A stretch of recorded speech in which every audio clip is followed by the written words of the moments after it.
Le 19 mars a donc été une journée d'action partout en France, dans les universités aussi, où la contestation s'est installée depuis plusieurs semaines. Mais c'est à la vie quotidienne des étudiants que nous allons nous intéresser ce soir.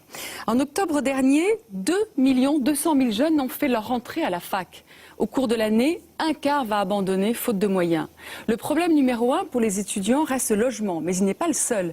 Il faut aussi se nourrir, se vêtir et payer la scolarité. Pas facile quand on sait que pour tout cela, un étudiant français dispose en moyenne de 500 € par mois. Résultat, de plus en plus d'étudiants vivent dans la précarité. Combien sont-ils aujourd'hui à connaître la galère? Pour certains, pas d'autre choix que le camping ou même les squats. Pour se nourrir, ils n'hésitent plus à faire la queue des banques alimentaires. Enfin, pour joindre les deux bouts, ils enchaînent les petits boulots. 80% des étudiants seraient contraints de trouver un emploi à temps partiel. Résultat, ils sèchent les cours et se retrouvent en situation d'échec. Regardez ce reportage de Caroline Benaroche et Guillaume Viard, étudiants sur la paille. Banque alimentaire de Nantes. C'est ici qu'atterrissent tous les produits des hypermarchés de la région. Ils sont impropres à la vente, mais encore bons à la consommation. Bonjour. Aziz a loué un fourgon. Comme toutes les semaines, cet étudiant vient faire ses courses. T'as pris des biens, j'espère. Sur sa liste, une priorité, les produits frais. Des artichauts, un peu de poivron, des champignons, de la salade. Nous avons des carottes également, de la tomate, des concombres, des brocolis. Sa mission, nourrir les étudiants des campus de la ville. Il y a un peu de tout. Ah, là, il manque les pommes de terre, par contre. Et celles-ci, elles sont à part. Et ça, ce sont des produits que les étudiants ne pourraient pas s'offrir. Parce qu'en général, les légumes sont assez chers en grande surface, et donc sur les marchés. Donc les étudiants ne pourraient pas s'offrir. Et ça, ce sont les produits que les étudiants nous demandent le plus. Ce sont les légumes et les fruits, effectivement, et la viande également. Ça, c'est vraiment très, très important, les fruits et les légumes, pour eux. Oui. Aziz est en doctorat d'économie. Il y a 7 ans, il a fondé une association pour aider les étudiants quand il s'est aperçu que beaucoup de ses camarades allaient en cours le ventre vide. Ouais. On a observé qu'en fait ceux-ci mangeaient beaucoup de pâtes. Alors nous nous sommes demandé mais pourquoi ils mangent que des pâtes, tout cela, tout le temps, tous les soirs. Et au final, nous nous sommes rendus compte que ceux qui mangeaient des pâtes, c'était des privilégiés. On a poussé un peu plus l'enquête et nous nous sommes rendus compte qu'en fait, plus que des pâtes, il y en a qui mangeaient une seule fois par jour. Et là, nous nous sommes dit, c'est carrément intolérable, il faut faire quelque chose. Tous les jeudis soirs, l'association pilotée par Aziz distribue de la nourriture dans ce local d'une cité universitaire de Nantes. C'est une sorte de resto du cœur réservé aux étudiants. Et la file d'attente s'allonge d'une année sur l'autre. Oui, il y en a quelques-uns, ouais, il y en a pas mal. Voilà, ils font la queue, ils attendent qu'on ouvre. Vous comptez combien d'étudiants en gros En gros, ça dépend des affluences, ça dépend des périodes. On peut tabler sur 80 à peu près, une centaine. Tout dépend des périodes. Il y a parfois les queues vont jusque sous le parking là-bas. Donc c'est vraiment énorme. Ils ont tous les profils. Du lait ? Non, du beurre. Étudiants français ou étrangers, boursiers aidés par l'État, mais aussi non boursiers, qui doivent se débrouiller seuls. Du beurre ? Ici, vous prenez ce que vous voulez. Du riz, s'il vous plaît. Vanessa a 19 ans et fait partie de ces étudiants non boursiers. Grâce à cette aide alimentaire, elle peut manger ce qu'elle n'a pas les moyens de s'acheter.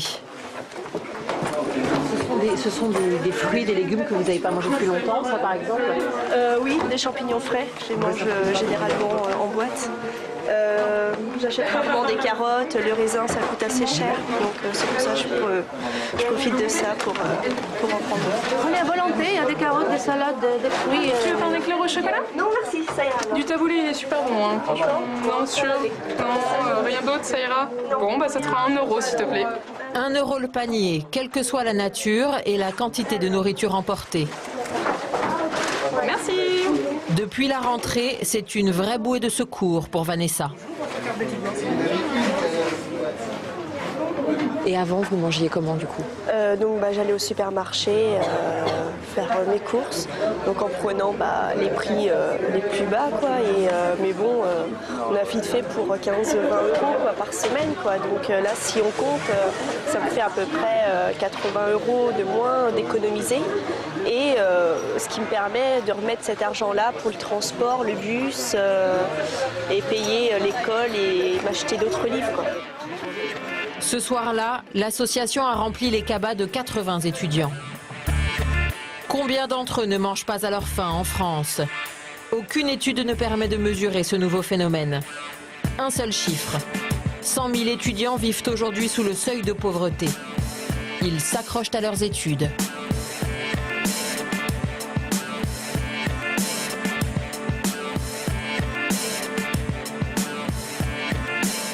Vanessa a réussi à se loger dans une cité universitaire. Une fois sa chambre payée, il lui reste 264 € par mois. Ce n'est pas suffisant pour s'offrir le restaurant universitaire. Ça me revient moins cher de manger chez moi, de faire mes petits repas. Parce que en fait, le restaurant universitaire n'est pas très cher, c'est à peu près 3 €. Mais bon, ça revient quand même à un certain coût à la fin du mois. Vanessa ne peut compter ni sur l'aide de ses parents ouvriers, ni sur celle de l'État. Depuis son adolescence, la jeune fille enchaîne les petits boulots pour payer ses études. Donc moi, je travaille donc, depuis l'âge de 14 ans. En juillet-août, je fais babysitting, sinon je travaille, je fais des ménages. Parce que donc j'ai toujours voulu être professeur des écoles et donc je sais que c'est des études assez longues, donc assez chères et donc c'est pour ça que j'ai commencé à travailler assez tôt, à faire la saison. Sa saison terminée, Vanessa dispose de 400 € par mois pour son année scolaire. C'est un peu moins que ses camarades. En France, un étudiant se débrouille en moyenne avec 500 € par mois. Pour Vanessa, faire des études, c'est avant tout accepter la précarité. J'avais une autre image de la vie étudiante, à ce qu'on entend parler. C'est simple, on fait la fête, on va à la fac, voilà, c'est pas si dur que ça. Et en fait, si on veut y arriver, il faut vraiment en vouloir. Pour Vanessa, comme pour les 2 200 000 étudiants de France, le manque d'argent est la première cause d'abandon des études. Et le logement, le principal obstacle. Direction l'Île-de-France. Tous les ans, 300 000 étudiants y cherchent un toit. Mais seulement un étudiant sur 11 parvient à décrocher une chambre en cité universitaire. Cédric fait partie des chanceux. Début octobre, cet étudiant en maths est arrivé avec sa mère de l'île de la Réunion pour s'installer dans la plus grande cité U d'Europe. Depuis, il est un peu inquiet à l'idée de vivre dans ce bâtiment. Là déjà, on peut constater qu'il y a 2 fenêtres qui ont été remplacées par des planches de bois. Pas très étanches d'ailleurs, on peut voir que l'air peut passer facilement, donc j'espère qu'il ne fera pas trop froid en hiver. Puis bon là, quand on passe là-dessous, on espère que la peinture ne va pas nous tomber sur la tête. Jean Zay est la cité U la plus vieille de France. Construite en 1955, elle n'a jamais connu aucune rénovation. Des murs décrépits, mais aussi des vitres explosées ou encore des fuites d'eau aux 4 coins du bâtiment. Une impression générale d'abandon, une insalubrité dénoncée par la DAS depuis 10 ans.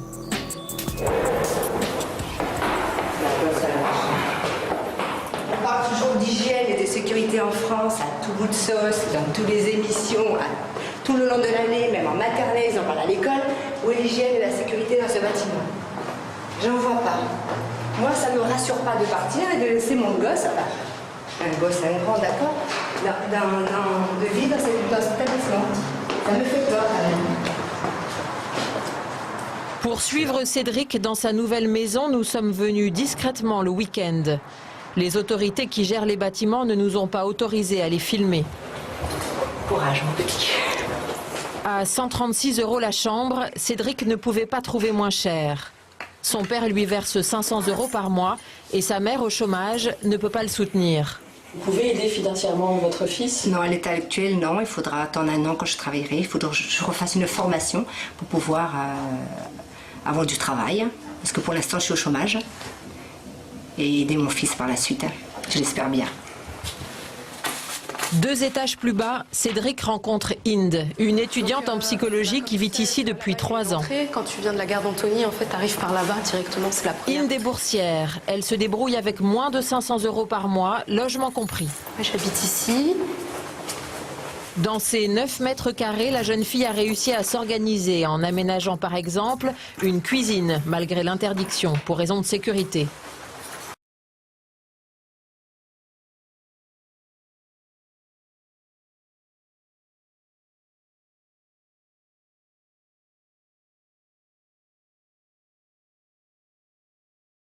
Le dossier de cette édition maintenant sur une discrimination qui ne dit pas son nom. On pourrait l'appeler la tête de l'emploi. Est-il vraiment possible aujourd'hui en France de trouver un travail quand on ne ressemble pas au modèle des magazines?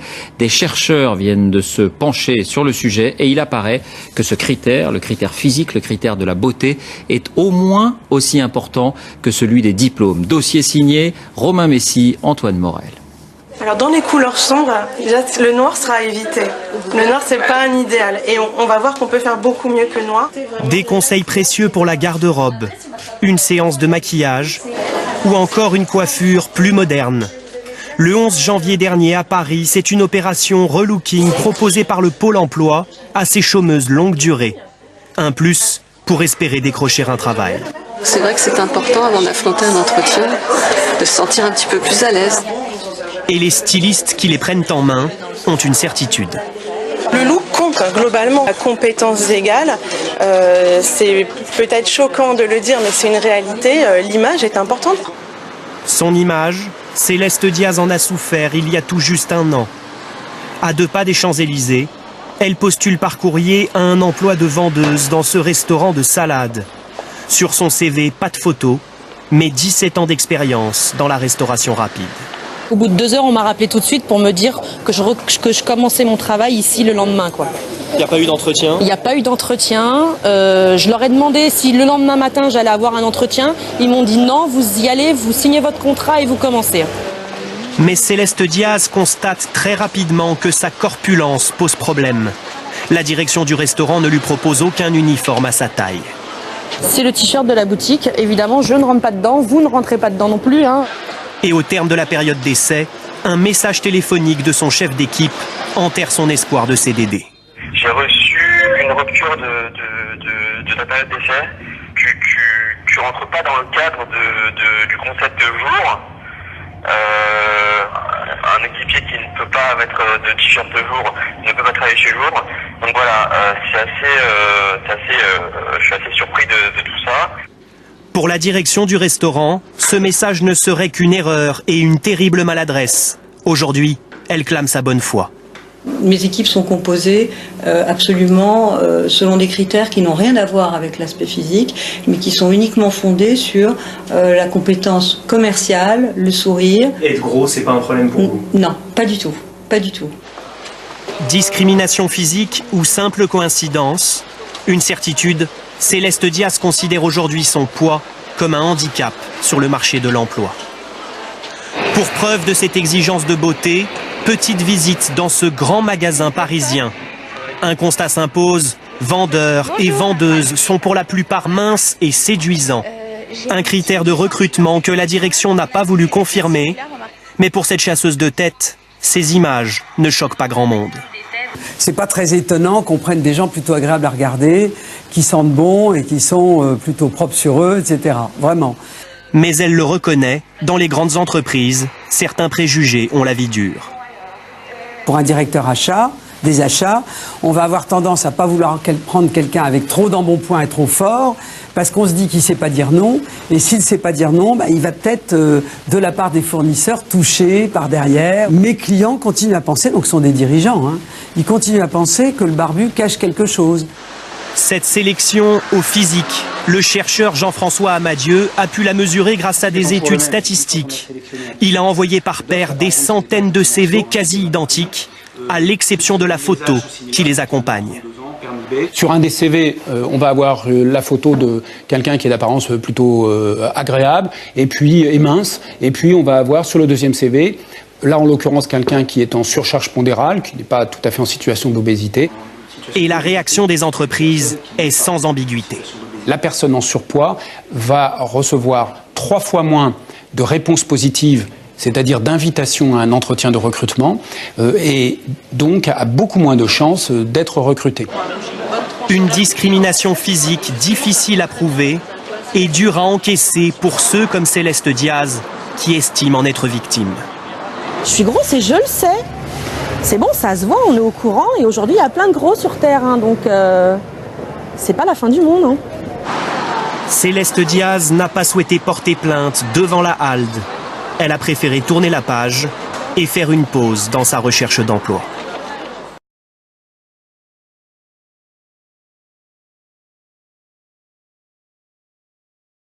Quand on ne nous reprochera plus, ah, vous n'avez qu'un bac plus 4, il fallait avoir un bac plus 5. Mais vous parlez que 4 langues, il vous en faut 5. Ah, vous parlez arabe, mais c'est le chinois qu'il nous faut. Donc, vraiment, je pense que quand il n'y aura plus lieu d'avoir ce genre d'arguments qui nous empêchent d'intégrer un poste, je pense que là, j'aurais gagné. Les grands principes que j'ai appris dans la vie professionnelle, dans la vie active, sont complètement bafoués. Et on est toujours en train de s'expliquer sur le fait qu'il ne faut pas faire de discrimination, mais alors que ça devrait être quelque chose de naturel, puisque la discrimination, elle est illégale. Certains de mes collègues me proposent certains postes, mais on dirait que c'est par pitié. Mais j'ai pas, faut pas avoir pitié de moi. Moi, j'ai des compétences. J'ai des compétences. Pourquoi avoir pitié de moi? Je trouve que c'est un gâchis de compétences, parce que si on regarde les autres pays européens comme l'Angleterre, la Suède ou les autres, la France a encore beaucoup de choses à apprendre et beaucoup de choses à faire. Et je trouve ça dommage, puisque c'est un pays riche, un pays aimé de tous les autres pays du monde, puisqu'en Afrique du Sud, lorsqu'on dit je viens de France, ils sont là, ils sont admiratifs, quoi. Mais lorsqu'on arrive concrètement en France, on se dit que c'est dommage. Les entretiens téléphoniques se passent toujours bien. Je sais pas. Peut-être qu'on n'entend pas mon accent antillais au téléphone, je n'en sais rien, mais il se passe toujours bien. Une fois arrivé au rendez-vous, en fait, on ne me parle quasiment jamais du poste pour lequel je suis là. On me parle de la Martinique, on me parle de la banane, on me parle du soleil, on me parle du rhum, on me parle de la plage. C'est à quoi qu'ils me considèrent comme un guide touristique. C'est des entretiens usants parce qu'on sort de là, on se dit mais mince, il m'a fait me déplacer. Et puis comme on est dans une période où on recherche vraiment du boulot et le fait de décrocher un entretien, c'est très important. On peut sortir de là très, très abattu moralement, quoi. Donc le fait de couper court et d'avoir l'initiative aussi personnellement de pas rentrer dans ce jeu-là, on se sent plus valorisé parce que sinon, moralement, on s'abat, quoi. Sur un CV en Angleterre ou aux États-Unis, vous ne marquez pas votre âge, par exemple, ni vous ne mettez pas votre photo parce qu'ils sont très à cheval sur ce genre de choses. Quand j'arrive, le regard de la personne me fait comprendre. J'ai pas une entreprise type dans la tête, mais c'est une série de ressentis où quand je vois la personne, je sens que là, elle se disait dans sa tête, non, c'est pas le genre de l'entreprise. J'ai intégré encore une école d'ingénieur pour être spécialisé cette fois-ci en plasturgie. Donc ce qui fait que j'ai une triple compétence aujourd'hui en matériaux, en gestion de projet et en plasturgie, en plastique. Le marché du travail, il y a une réalité, il faut la prendre en considération et partir dans les grandes villes où on se fond dans la masse et où les personnes de couleur sont beaucoup plus présentes et ont parfois des postes un peu plus intéressants, on va dire, que non pas que je dénigre, mais faire maîtrise pour faire femme de ménage, et à un moment donné, c'est plus cohérent, quoi. Ils ne voient pas en moi un ingénieur, une personne peut-être capable de diriger, de manager des personnes. En moi, ils ne voient pas ça. Et c'est dommage.